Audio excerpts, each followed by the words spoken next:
Hello, it's Joni Barrett, Out the Box Mind Body Studio, and I'm going to give you 3 crawling exercises today that will improve your walking and your running and just being a better human mover.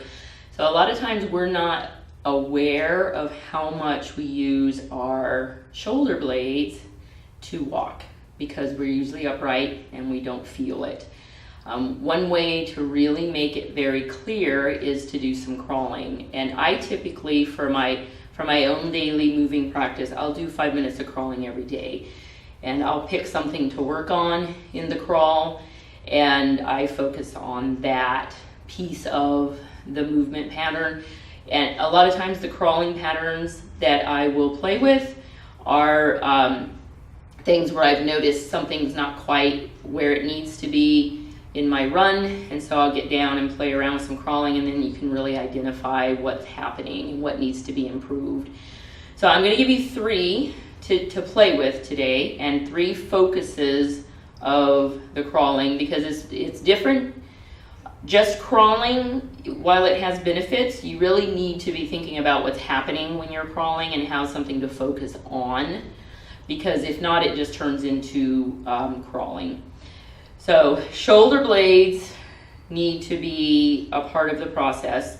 So just as a review, sternum, breastbone, collarbones or clavicle here needs to roll open. Walk along, and it's longer than we think. All the way out. You're going to butt up against the end of it and usually fall into a little bit of hole, or there's like a little bump. You can see I have a little bump here. That's the end of my clavicle. It's also called collarbone, and it needs to be able to roll open and close. So you can just very lightly, it doesn't take much, just kind of roll it back. All of a sudden you feel the back muscles engaged. That just lets you know that that arm bone is ready to be to work, to be able to do some work. So it like tells the arm bone we're ready to do something. And then you just take those same hands, soft fist, don't poke hard, just make sure you have armpits. And you can feel the lateral edge, the border of the scapula. There's a bone there. There might be a lot of muscle around it, which is a good thing. But it just feels like a little bone.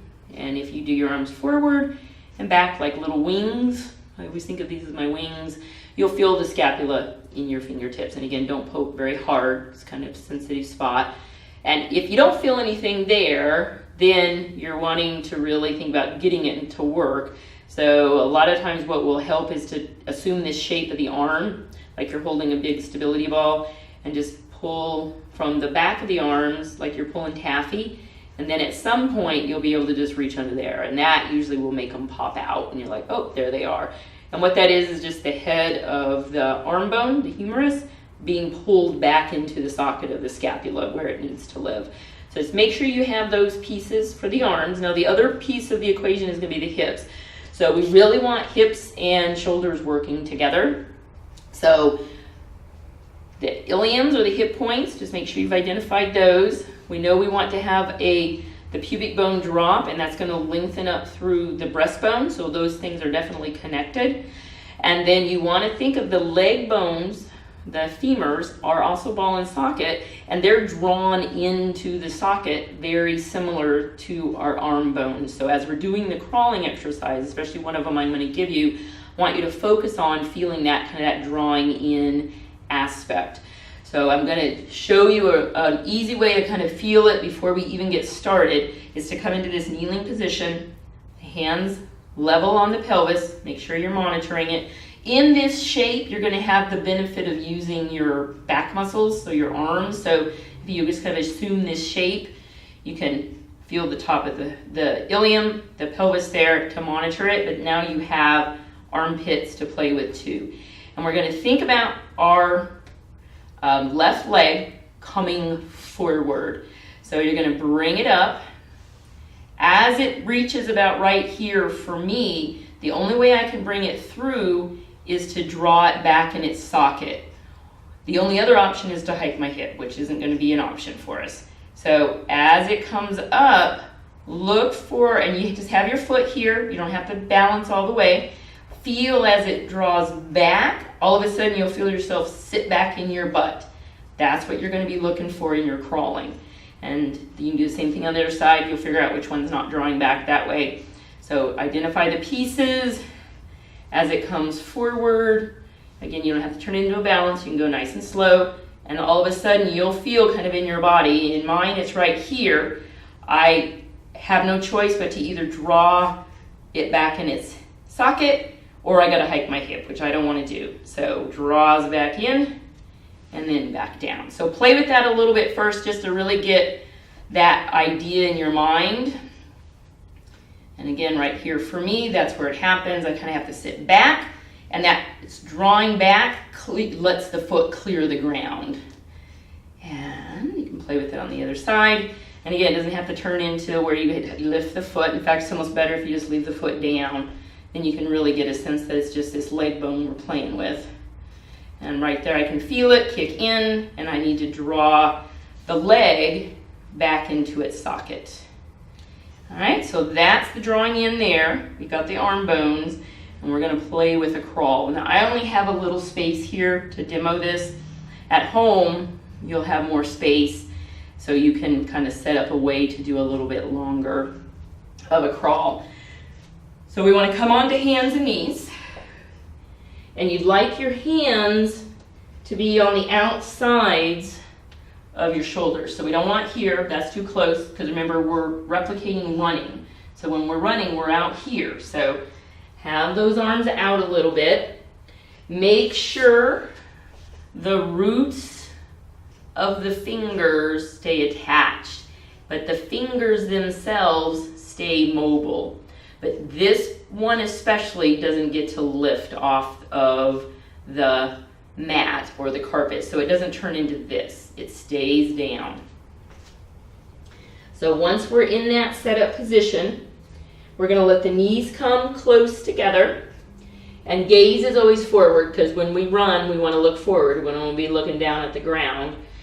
And we're going to drop the pubic bone down, and you'll feel that same sense of just sitting back into the butt. So this is your prep, and then you're going to do opposite hand, opposite leg, and crawl forward. And what I want the first one to be is a noticing of that sit back in the butt. Comes forward, sit back into the butt. So from the front, we're here. We got the root of the index finger down. You feel your arms in their sockets, and we're going to opposite. For the leg to come through, you have to sit back in the butt, drop the pubic bone down.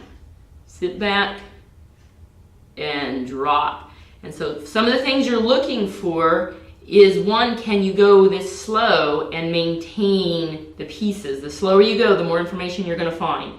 So if not, what sometimes people will find is like a little bit of a wobble on the side. If you have a wobble, then that means there's some instability. And you can always take it backwards, and that a lot of times can give you really good information too. Gaze always stays forward, because again, we're replicating running here.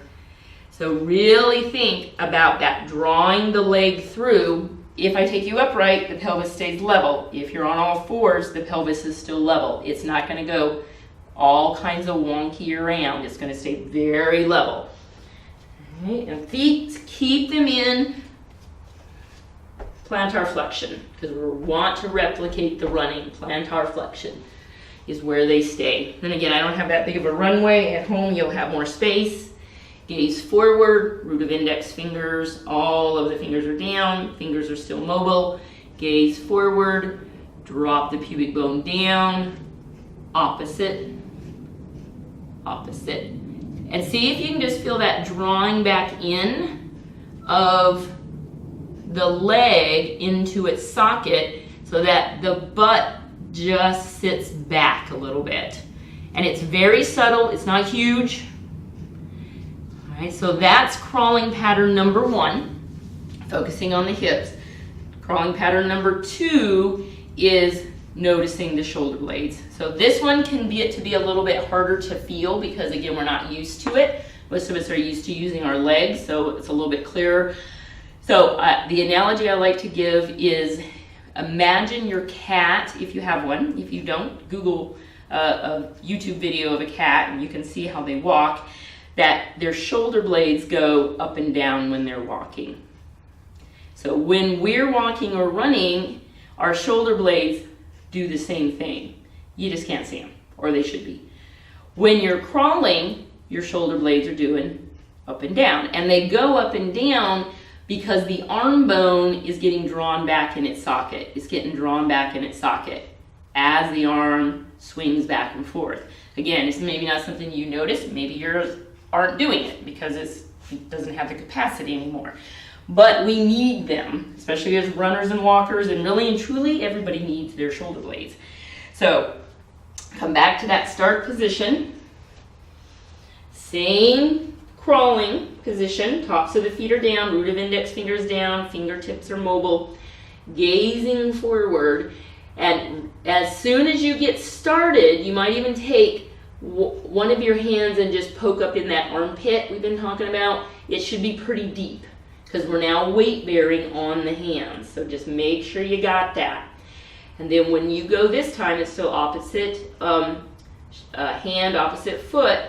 Think about that shoulder blade going up and down, up and down. And you can kind of exaggerate it at the beginning. Let me